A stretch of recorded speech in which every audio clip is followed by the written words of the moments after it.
В Нерюнгри прошла международная конференция по проблемам сейсмологии. Съехались ученые со всей России и стран зарубежья. Подробности у Галины Якимчак.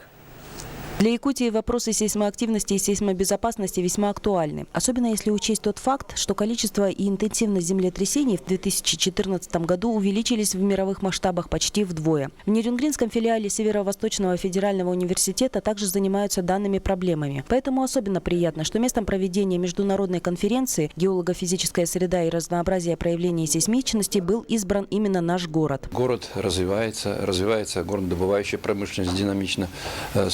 Построен нефтепровод, строится Сила Сибири газопровод, Ельгинский комплекс. И вот эти все промышленные комплексы, они требуют особого внимания, потому что при природных катастрофах могут повлечь за собой серьезные последствия. В научной конференции приняло участие более 50 докладчиков со всей России. Более того, в этом году мероприятию присвоен статус международного, так как в нем участвовали делегаты из Монголии и США. Некоторые из их работ также связаны с исследованиями сейсмоактивности и на территории Якутии.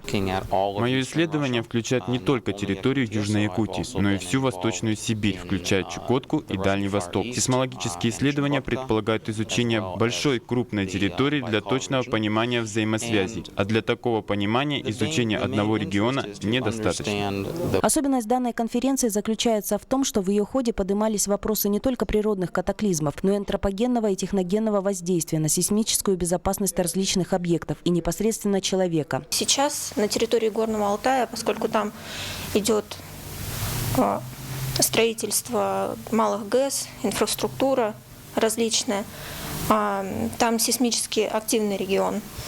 Наши исследования довольно актуальны. Теперь участники надеются на более систематические встречи и обмениваются друг с другом не только впечатлениями, но и контактной информацией. Галина Якимчак, Игорь Акимов, Кирилл Федоров, НВК «Саха», Нерюнгри.